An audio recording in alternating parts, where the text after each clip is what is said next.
INC Radio, Evangelical Mission on air and online.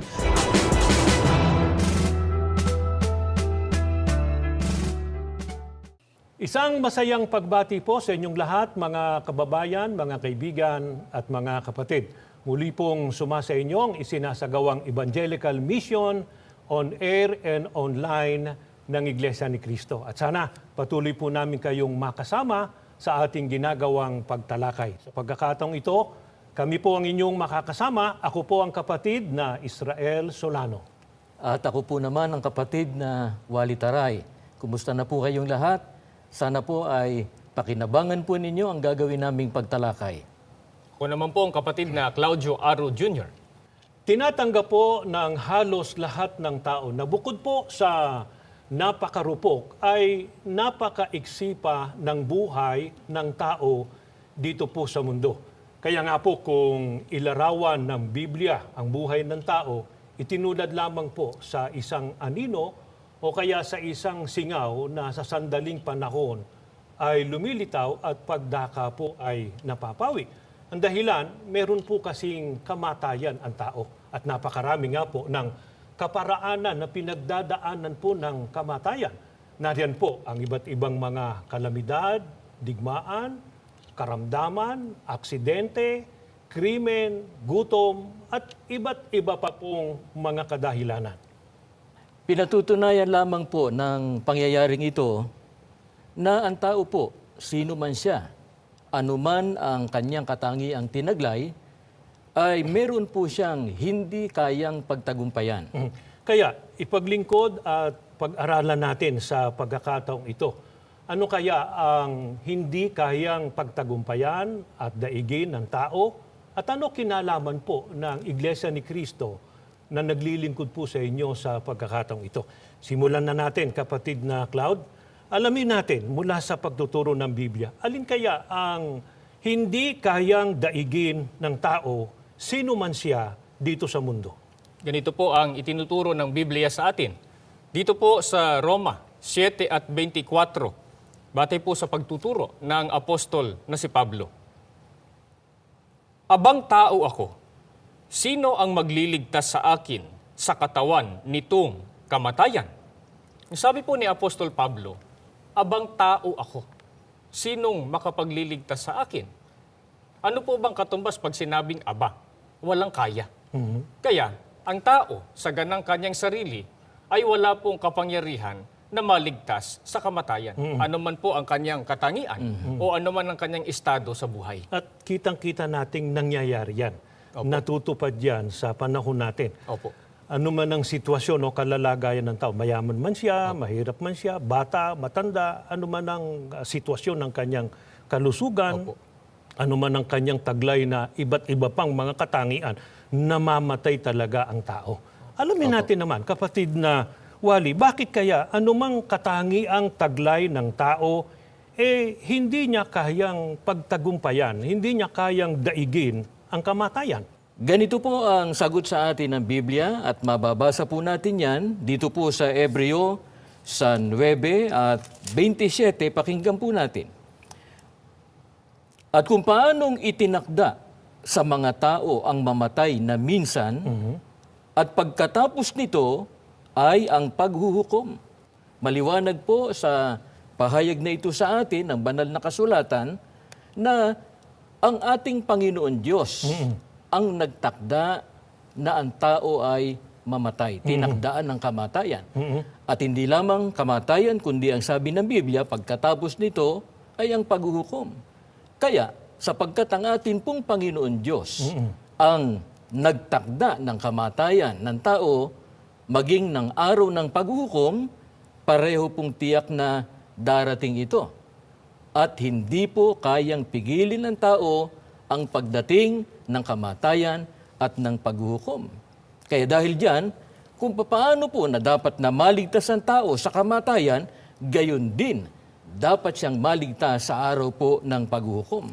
Pero alamin natin, mula na rin sa pagtuturo ng banal na kasulatan, bakit kaya tinakdaan ng ating Panginoon Diyos ang tao ng kamatayan at pagkatapos ng araw pa ng paghuhukom?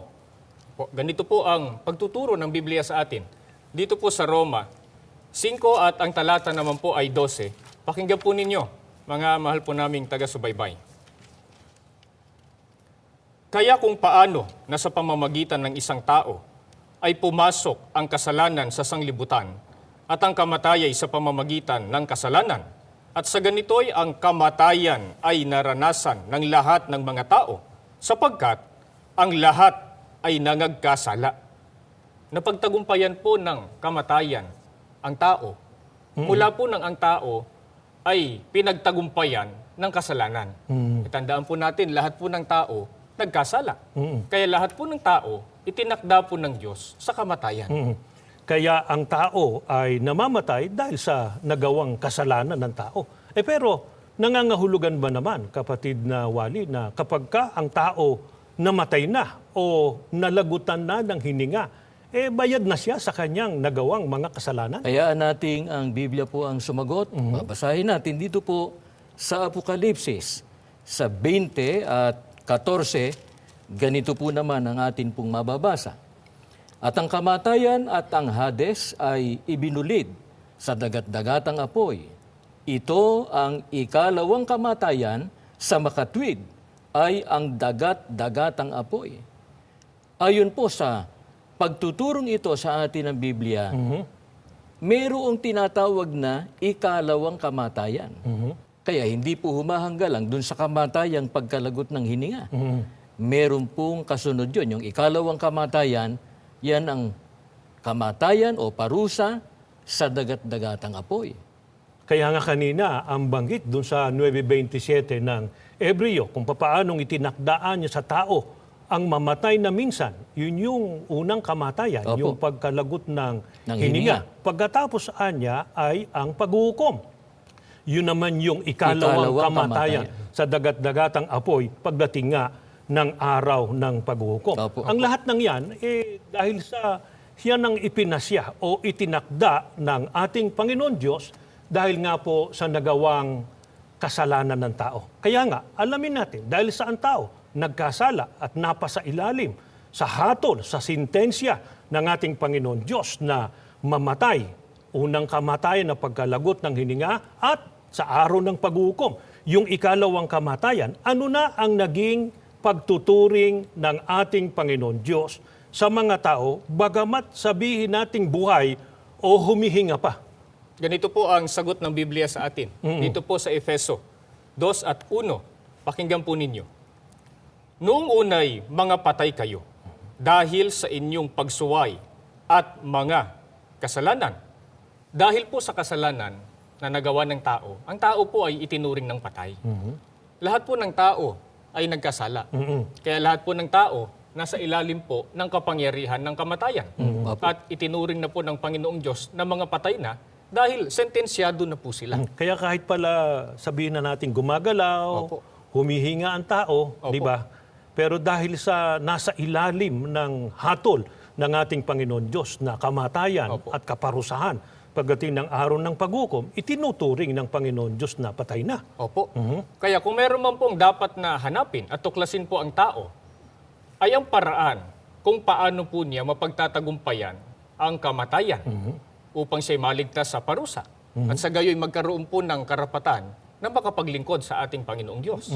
Kaya meron pa kayang pagkakataon na ang tao po kahit nasa ilalim ng sintensya, ng hatol ng ating Panginoon Diyos ay magkaroon ng pag-asa para mas magawa niya yung kanyang pananagutan at magtamo ng pangakong kaligtasan pagdating ng araw ng paghuhukom. Kaya alamin natin, paano ba muling magkakaroon ng karapatan sa buhay ang taong pinatay ng kasalanan o nasa ilalim ng hatol ng ating Panginoon Diyos? Itinuturo din po ng Biblia ang kaparaanan kung paano po mangyayari yan. Ganito po ang itinuturo sa atin ng Biblia sa Efeso 2:4 hanggang 6. Pakinggan po natin.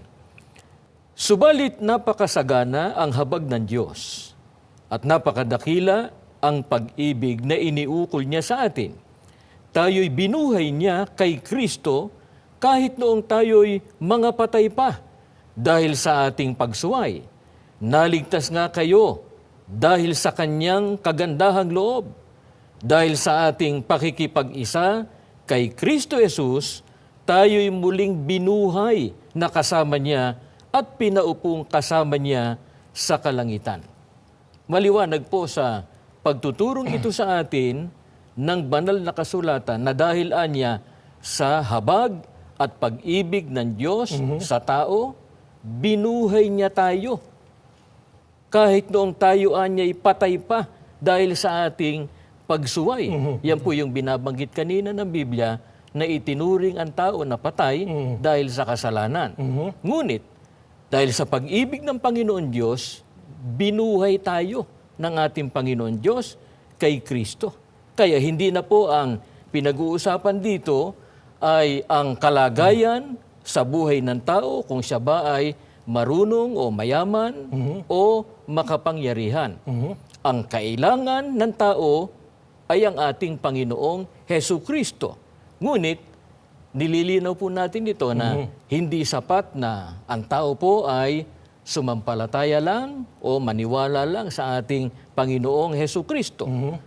Ano po ang kailangan para makabilang tayo sa ituturing na ng Diyos na buhay o binuhay ng ating Panginoon Diyos sa pamamagitan ng ating Panginoon Kristo?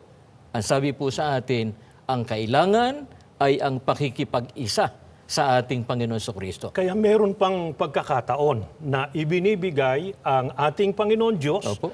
kahit na nga ang tao nasa ilalim ng hatol ng ating Panginoon Diyos. Ang kailangan ay pakinabangan niya yung binabanggit na kagandahang loob Opo. at pag-ibig ng ating Panginoon Diyos. Na ang tinutukoy, kailangan ang tao makipag-isa sa ating Panginoong Hesukristo. Opo. Yun ang dahilan. Kaya isinugo ng ating Panginoon Diyos ang ating Panginoong Hesukristo para muling buhayin ang tao. Ibig sabihin, magkaroon muli ng karapatan sa tunay na paglilingkod sa ating Panginoon Diyos. Ang Opo. tanong natin ngayon, kapatid na Clouds, paano mangyayari na ang tao ay makipag-isa sa ating Panginoong Hesukristo? Pakinggan po natin ang sagot po ng Biblia sa atin.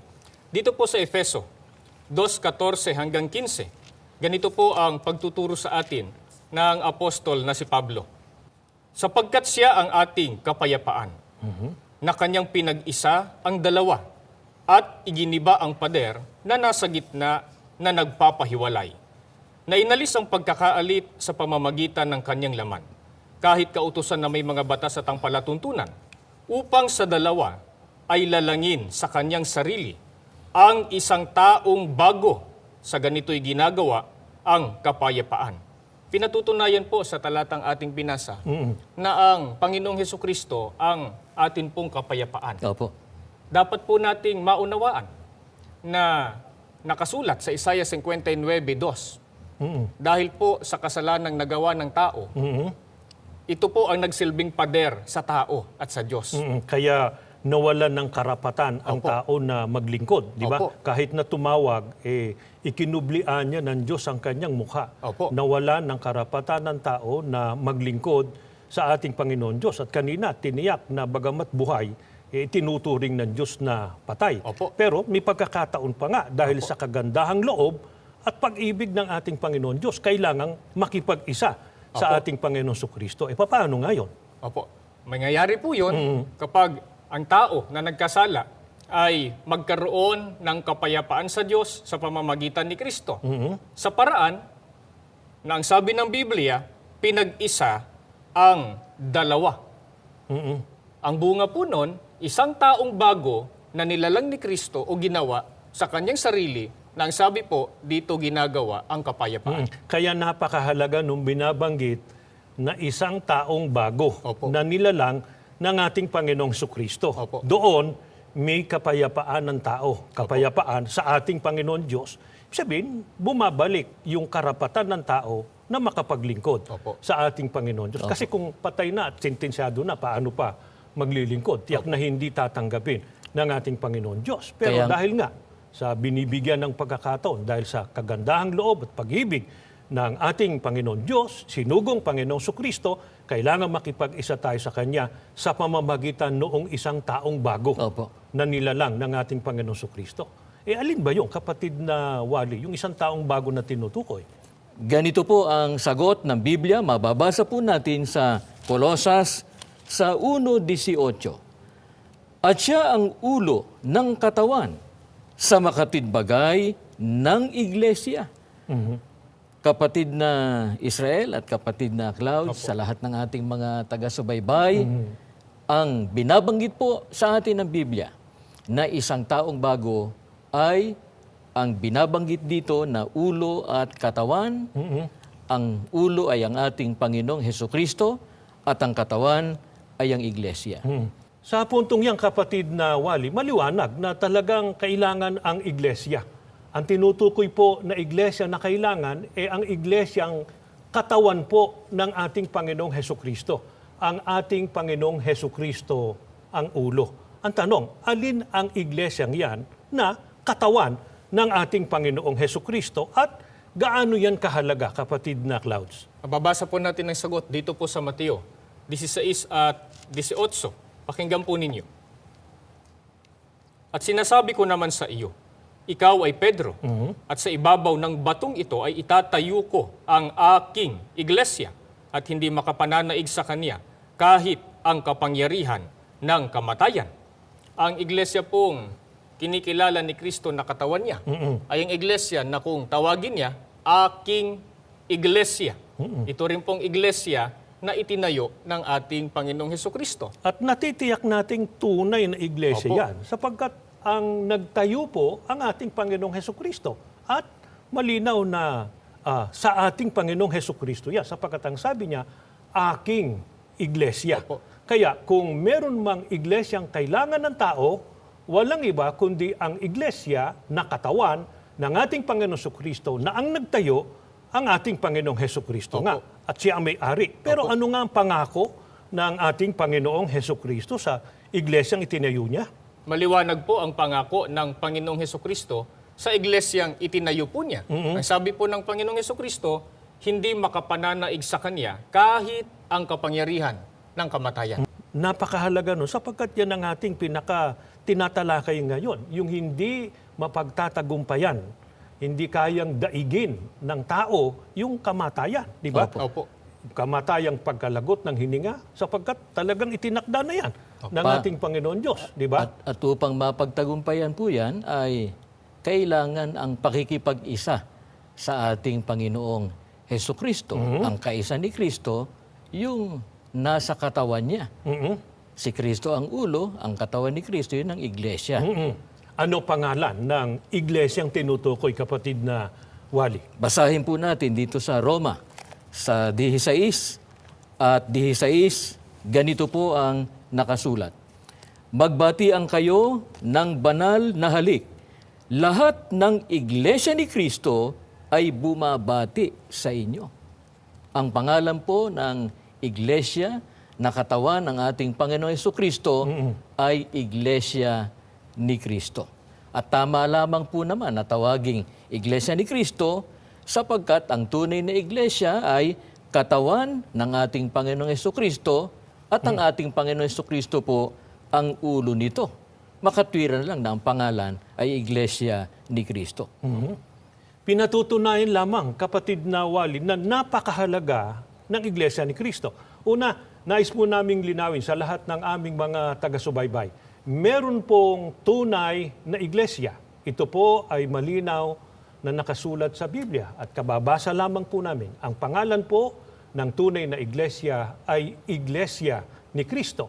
Kaya po Iglesia ni Kristo sapagkat ang ulo po, ang Panginoong Hesukristo, ang katawan ay iglesia. Natural lamang na ang katawan tawagin sa pangalan ng ulo. Bakit po? Napakahalaga nito. Gaya po ng binasa kanina, pangako ng ating Panginoong Hesukristo, hindi pananaigan kahit ng kapangyarihan ng kamatayan ang iglesyang ito. Kaya napakahalaga po na ang tao maging kaanib sa iglesyang ito.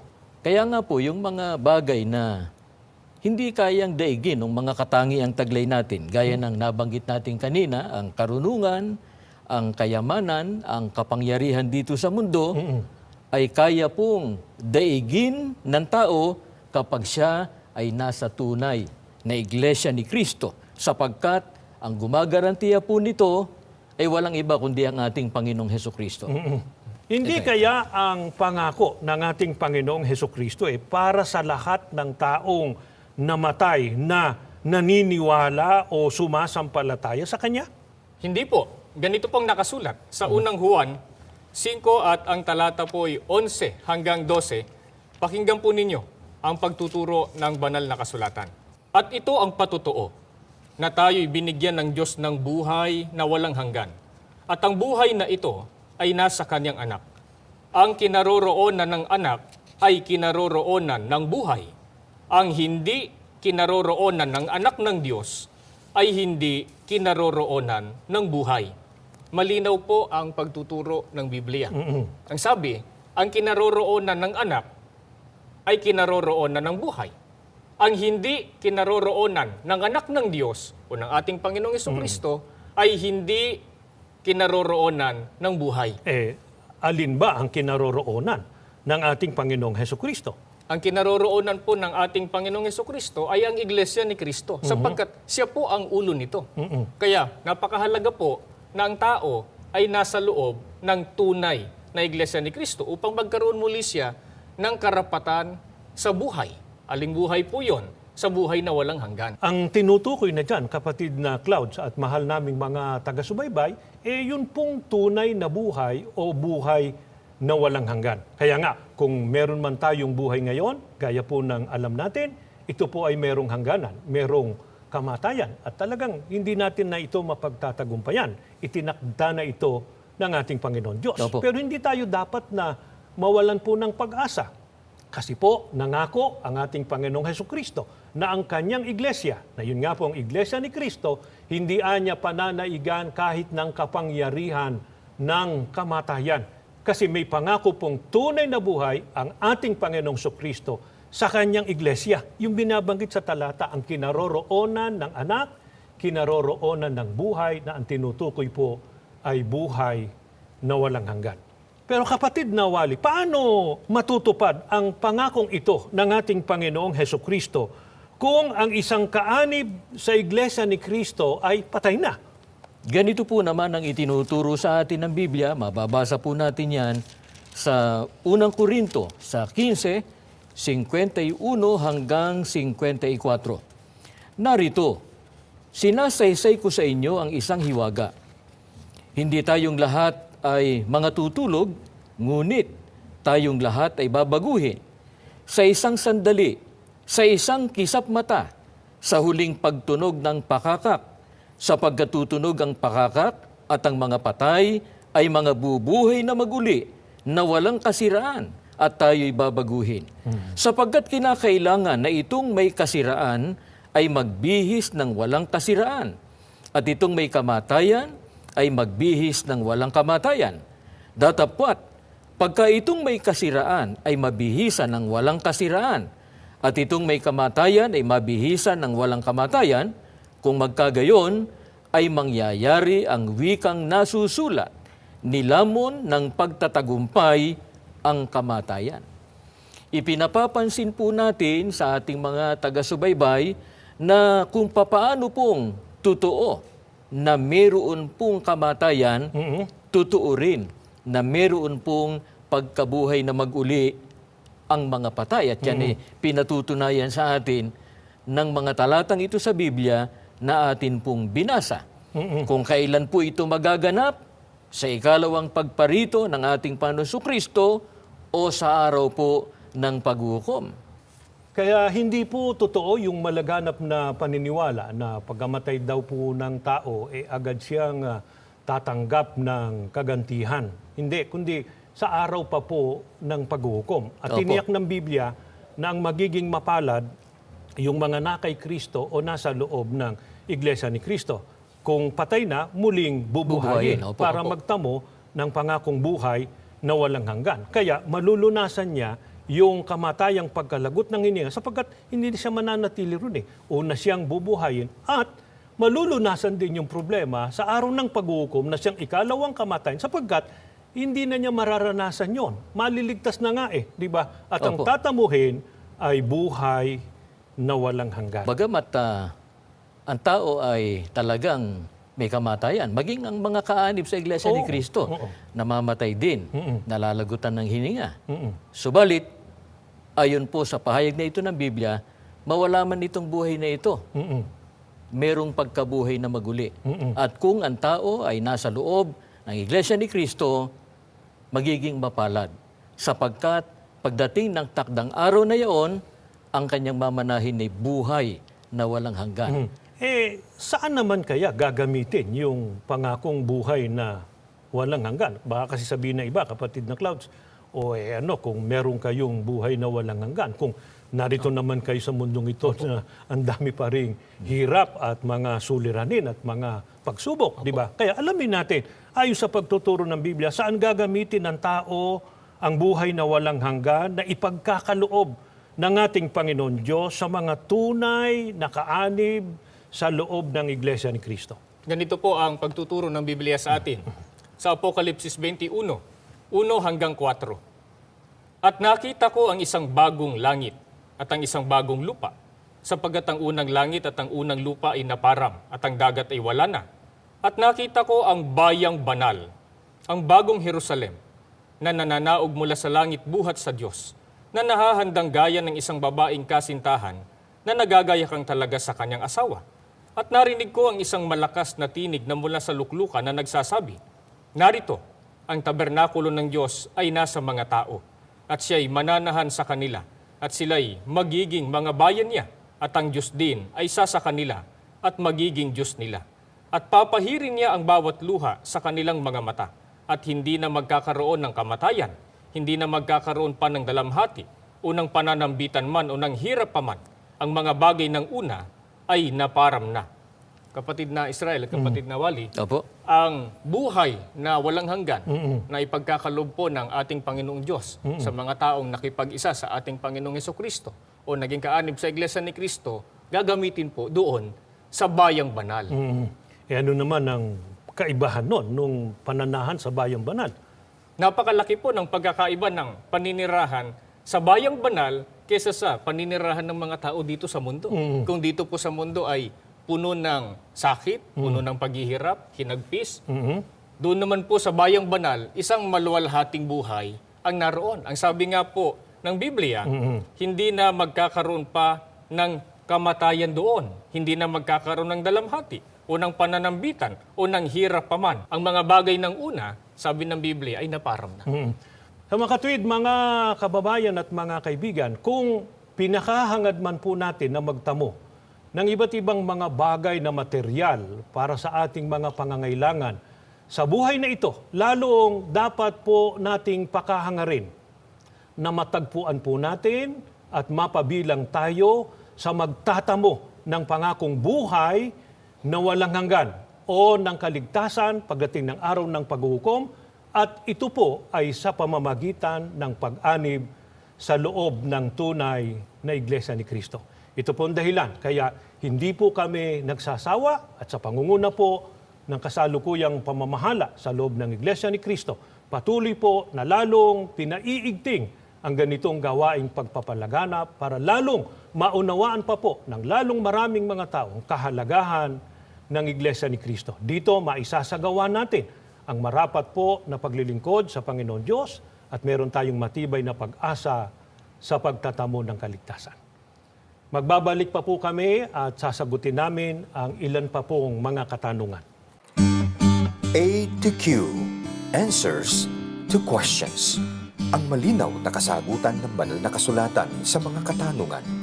Paglalahad ng mga salita ng Diyos na maghahatid sa tao sa pagkaunawa sa katotohanan at magdadala sa kaligtasan. A to Q. Answers to questions. Welcome pong muli sa isinasagawang Evangelical Mission on Air and Online ng Iglesia ni Cristo. At sa bahaging ito, sasagutin po namin ang ilang mga katanungan ng ating mga taga-subaybay. Ako po si Kesea Matatino from Commonwealth High School, STEM student. Ang aking katanungan, bakit po hindi nyo kinikilala si Kristo bilang isang Diyos? Maraming salamat po doon sa nagtanong at doon po sa tanong na bakit hindi kinikilala ng Iglesia ni Cristo na ang ating Panginoong Kristo ay Diyos? Ang sagot, sapagkat hindi po kailanman itinuro ng ating Panginoong Kristo na siya ay Diyos. Sa halip, ang ating Panginoong Kristo po mismo ang nagturo at nagpakilala kung sino po ang iisang tunay na Diyos na dapat kilalanin ng tao. Basahin po natin ang kanyang pahayag. Dito po sa Juan, sa 17:1 at 3, ganito ang ating mababasa. Pakinggan po ninyo. Ang mga bagay na ito ay sinalita ni Jesus at sa pagtingala ng kanyang mga mata sa langit ay sinabi niya, Ama, dumating na ang oras, luwalhatiin mo ang iyong anak upang ikaw ay luwalhatiin ng anak. At ito ang buhay na walang hanggan, na ikaw ay makilala nila na iisang Diyos na tunay at siyang iyong sinugo sa makatwidbagay, si Jesucristo. Ang kinikilala po naming Diyos ay ang mismong ipinakilala at itinuro po ng ating Panginoong Jesucristo. Walang iba kundi ang Ama na nasa langit. Kaya natitiyak po namin ito ang tunay na pagkakilala ukol po sa tunay na Diyos sapagkat ang nagturo po mismo ang ating Panginoong Jesucristo. At ang ating Panginoong Jesucristo po, hindi siyang Ama. Siya po ang anak na sinugo po ng Diyos o ng Ama. At ano po ang likas na kalagayan ng ating Panginoong Jesucristo ayon din po mismo sa kanyang pagtuturo? Pakinggan ninyo, dito naman po sa Juan, sa 8:40, ganito ang ating mababasa. Datapat ngayoy pinagsisikapan ninyo akong patayin, na taong sa inyo'y nagsaysay ng katotohanan na aking narinig sa Diyos. Ito'y hindi ginawa ni Abraham. Maliwanag po ang pahayag na ito ng ating Panginoong Jesucristo. Kaya sinasampalatayanan po namin na ang Panginoong Jesucristo po ay tao, sapagkat ito po mismo ang itinuro niya at ito rin po ang aming ibinabahagi sa inyo. Sana sa wastong pagkaunawa at wastong pagkakilala, magkasama-sama tayo. Ang iisang tunay na Diyos, ang Ama na nasa langit, ang Panginoong Jesucristo po, tao sa kanyang likas na kalagayan. Ako po si Ann Claire Florino na isang Catholic religion. Ang aking tanong, kung ako po ay, halimbawa, kung ako po ay isang Iglesia ni Cristo, bakit hindi po ako pwedeng mag-asawa nang hindi po kaanib ng isang Iglesia ni Cristo? Maraming salamat po doon sa nagtanong na kababayan po natin at marahil po yun din ang katanungan ng iba pa nating mga taga-subaybay. Bakit nga ba bawal sa isang kaanib sa Iglesia ni Cristo na mag-asawa sa hindi kapanampalataya o hindi miyembro o kaanib sa Iglesia ni Cristo? Ang sagot po ay sapagkat ipinagbabawal po ng ating Panginoon Diyos sa mga lingkod niya na mag-asawa sa hindi po kapanampalataya. Hindi po namin ito sariling kalooban lang o inimbento po naming aral, kundi ito po ay aral ng ating Panginoon Diyos. Ganito po ang patotoo. Babasahin po natin dito sa 2 Korinto sa 6, 14 hanggang 15, pakinggan po ninyo.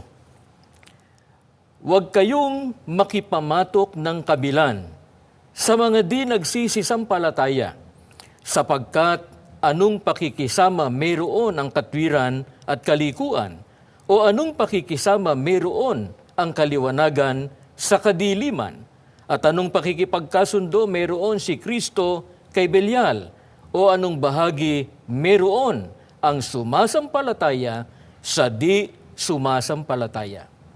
Maliwanag po sa pahayag na ito ng banal na kasulatan na ipinagbabawal ng ating Panginoon Diyos ang pag-aasawa sa hindi po kapanampalataya.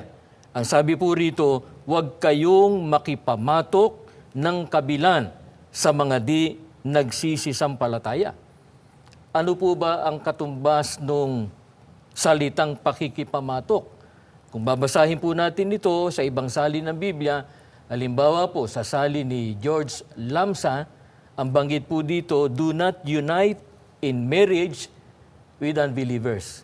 Na ang katumbas po nito, ayaw ng Diyos ng mga lingkod niya ay mag-asawa sa hindi kapanampalataya. At yan po ang aming sinusunod at pinaninindigan. Kaya sana po ay nasagot po namin ang inyong katanungan. Maraming salamat po. Ako po si Mary Jane Sape, isang born again na naniniwalang maliligtas sa pananampalataya kay Heso Kristo. Kailangan ko pa po bang umanib sa iglesia upang maligtas? Maraming salamat po doon sa nagtanong. Ang kanya pong tanong, hindi po ba sapat na tanggapin si Kristo bilang Panginoon at tagapagligtas ay maliligtas na ang tao sa araw ng paghuhukom? Ang sagot po ng Iglesia ni Kristo, hindi po. May malinaw pong requirement ang Panginoong Hesukristo sa mga taong tumanggap sa Kanya, sumampalataya sa Kanya. Pakinggan po natin ang kanyang pahayag dito po sa Juan 8:31. Sinabi naman ni Jesus sa mga Hudyong naniniwala sa Kanya, "Kung patuloy kayong susunod sa aking aral, tunay ngang kayo'y mga alagad ko." Ano po ang requirement na hinahanap ng Panginoong Hesukristo sa mga taong kumikilala sa Kanya, naniniwala sa Kanya o tumatanggap sa Kanya? Ang sabi niya, kung patuloy kayong susunod sa aking aral. Kaya kailangan po sumusunod. At hindi lang basta sumusunod, kundi patuloy na sumusunod yung mga taong naniniwala sa Kanya. Ano po ang katumbas ng binabanggit po sa Biblia na mga taong naniniwala sa ating Panginoong Hesukristo? Sino po bang tinutukoy na naniniwala sa Kanya? Ang babasahin po natin ay ganoon ding talata dito po sa isang salin ng Biblia. Pakinggan po ninyo, mga mahal po naming taga-subaybay. Sinabi nga ni Jesus sa mga Hudyong yaon na nagsisisampalataya sa Kanya, "Kung kayo'y magsisipanatili sa aking salita, kung magkagayoy, tunay nga kayong mga alagad ko." Ano po ang katumbas ng binanggit ni Kristo na mga taong naniniwala sa Kanya? Sino po ba sila? Sila po ang mga taong sumasampalataya sa ating Panginoong Hesukristo. Mahalaga po ang pananampalataya, mahalagang sumampalataya sa ating Panginoong Hesukristo, mahalagang kilalanin ng ating Panginoong Hesukristo, pero hindi po sapat yun. Hindi sapat na kumilala o tumawag sa ating Panginoong Hesukristo lamang. Bakit? Ano pong katunayan? Basahin pa po natin. Sa Lucas 6:46, ganito po ang patuloy na pagtuturo ng ating Panginoong Hesukristo. "At bakit tinatawag ninyo ako Panginoon, Panginoon, at di ninyo ginagawa ang mga bagay na aking sinasabi?" Ano po ang katunayan na hindi po sapat na kumilala lamang o tanggapin lamang ang ating Panginoong Hesukristo, sumampalataya lamang sa Kanya?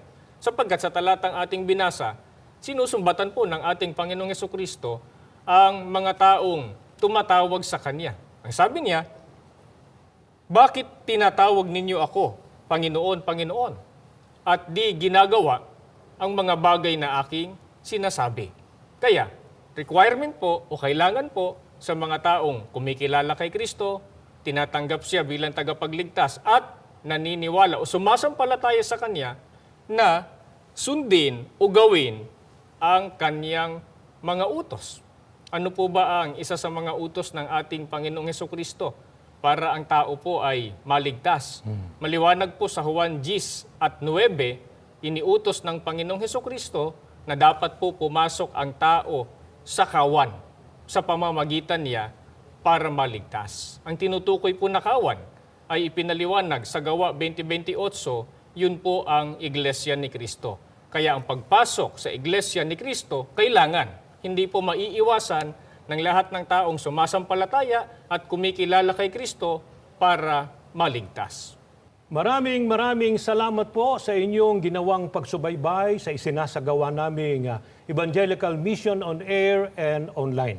Kung meron pa po kayong mga nais malaman, mga katanungan tungkol po sa mga aral na aming sinasampalatayanan, maaari po kayong pumunta sa pinakamalapit na dako po ng gawain ng Iglesia ni Cristo o kaya sa pinakamalapit po na gusaling sambahan, meron pong mga ministro at mga manggagawang nakadistino doon na lagi pong nakahanda na tumugon at maglingkod po sa inyo, sagutin ang inyong mga katanungan. Patuloy din po ang aming paanyaya na sana sumubaybay pa sa mga religious program po ng Iglesia ni Cristo dito po sa INC Radio o kaya sa INC TV, pati na po sa social media. Meron pong mga website doon ng Iglesia ni Cristo para malaman po ninyo ang mga aral na aming sinasampalatayanan.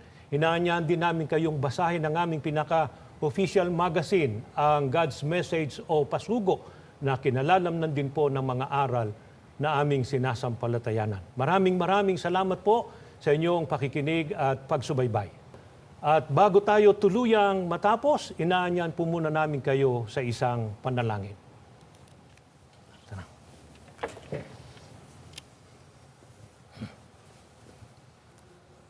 Ama naming Diyos, Opo. maraming salamat po sa iyo. Opo. At sa pamamagitan po ng ganitong gawain ng iyong banal na iglesia, Opo. ay pararating po sa aming mga kababayan, sa amin pong mga kaibigan, ang iyo pong mga katotohanan Amen. na dapat po naming sampalatayanan at sundin Opo. alang-alang sa ikapagtatamo namin ng kaligtasan. Amen. Loobin mo po na lahat ng nakapakinig ng iyong mga katotohanan, Opo. makilos po ang puso at isipan, ganap na sampalatayanan ang iyong mga katotohanan. Amen. Sapagkat ito po ang magdadala sa amin sa katuparan ng iyong mga pangako, lalo na po ng kaligtasan pagdating ng araw ng paghuhukom. Amen. Pakigunita ang aming mga kapatid sa loob ng iglesia Amen. na walang sawang tumutulong para ipalaganap ang iyong mga salita. Amen. Amen. Pakitumbasan lagi ng pagpapala mo, Ama, Opo. ang ginagawa nilang mga pagsasakit, alang-alang po sa iyong mga gawain. Amen. Panginoon naming Jesus, ipamagitan mo po kami sa Ama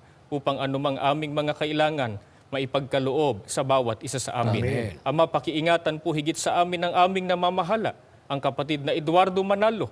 Patuloy silang nangunguna sa iglesia, lalo na sa ganitong gawain sa pagpapalaganap ng iyong mga salita. Amen. Nawa po, ibasbas pa sa aming namamahala ang mahaba pang buhay, ang natatanging kalusugan, ang kapangyarihan na kanilang kailangan, alang-alang po sa pangunguna sa buong iglesia, sa ikapagtatagumpay po ng lahat ng iyong mga gawain. Amen. Ang lahat ng ito, magalang po naming hinihiling sa iyo, sa ngalan po ng aming Panginoong Hesukristo. Amen. INC Radio, Evangelical Mission on air and online.